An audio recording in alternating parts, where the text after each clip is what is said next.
tonight in my introductory statement, I would like to address 3 points, 3 questions. First, does the world need the G20? Second, are we happy with the results of the G20? Third, what does the G20 mean for developing countries? First question. Yes, I am of the opinion that today we need something like the G20. Of course, it's easy to say G20 is illegitimate.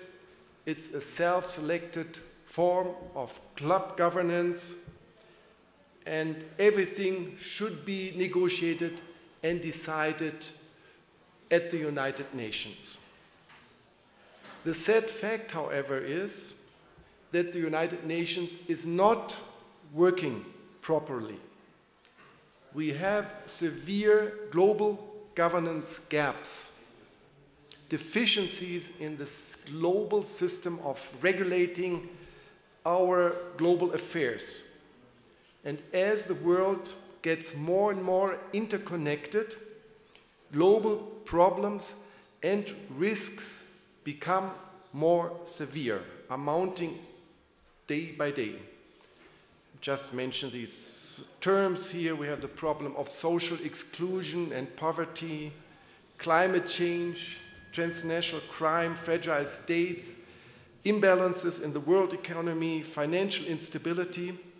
And one issue, I think, which we really have to take into consideration are the implications of the power shift from the West to the East, from the transatlantic alliance to Asia, and particularly the rise of China. There's a lot of academic research available that show evidence-based that these kind of power shifts usually go along with very violent conflicts as the international power structures move from one state into the next. And when we look around at the global scene, the international process is deadlocked. International organizations do not deliver. At this stage, I think we need coalitions of powerful states that are willing to take the lead in addressing some of these very pressing, urging, severe problems. That's where the G20 comes into the picture, and that's where I think it can draw its legitimacy in terms of contributing to global public goods, to addressing the global crisis and global risks. In the long term, and there are a lot of models like this out in the academic and political debate, of course, in the long term, I would hope that this club of world powers, the great powers, could be brought under the umbrella of the United Nations to be more integrated into this universal framework. Second question. No, I'm not happy with the results of the G20's work activities so far. It has not been able to overcome conflicting, diverging national interess, and has not been able to provide leadership in collective action. And its role in contributing to the provision of global public goods has remained marginal so far. It does not consult adequately with the United Nations, with the non-member states. There are 174, because G20 means 19 nation states and the European Union, so we have 174 states that are not included. It does not consult adequately with non-state actors, because consultation responsiveness is something else than outreach, where you're just trying to market your message. And the most serious flaw for me is that the G20 is still committed to the conventional growth model. It does not, now the new twist of the Mexican presidency on green growth, I think, is a positive beginning. And mind you, there is serious opposition from developing countries within the G20 against this move, because they fear that green growth is the code word for protectionism. And I think it's a good idea to emphasize the opportunities, also the economic opportunities which grow out of the transformation of the global economy. However, this approach is problematic because of two reasons. It does not start with the planetary boundaries, because those are the objective limits to economic activity, and it does not adequately address social equity issues. So we need to connect, and let's see if that happens, we need to connect Los Cabos with the Rio +20 conference, which starts immediately the day after the G20 summit finishes in Los Cabos. With this critical perspective, I don't think there is reason at this point to abandon or disband the G20. It's still a fresh innovation, has been around for less than 4 years, and these kind of processes take time. Institutional innovation takes time, and it's better if these leaders and these nations meet and talk to each other, even if they do not yet produce effective action.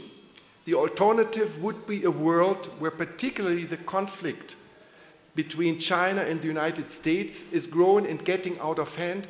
The G20 provides an important platform where China and the United States can make compromises without losing face, because they say, well, it's been the decision of the whole group and we have to go along with it, we do not want. That's completely different as if China would give in to the United States in bilateral confrontation or the other way around.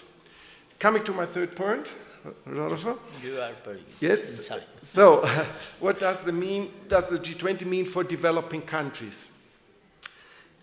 Just if we look at the core agendas, economic stabilization and the elimination of economic imbalances and financial stabilization, that alone, of course, is a service to developing countries because they benefit from a stable world economy.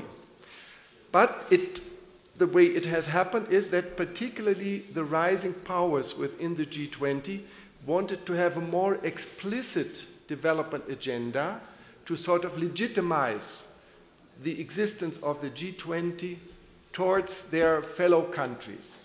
So it's been mostly South Korea that has been pushing this development agenda at the Seoul Summit 2010, and they're continuing to invest heavily in this process.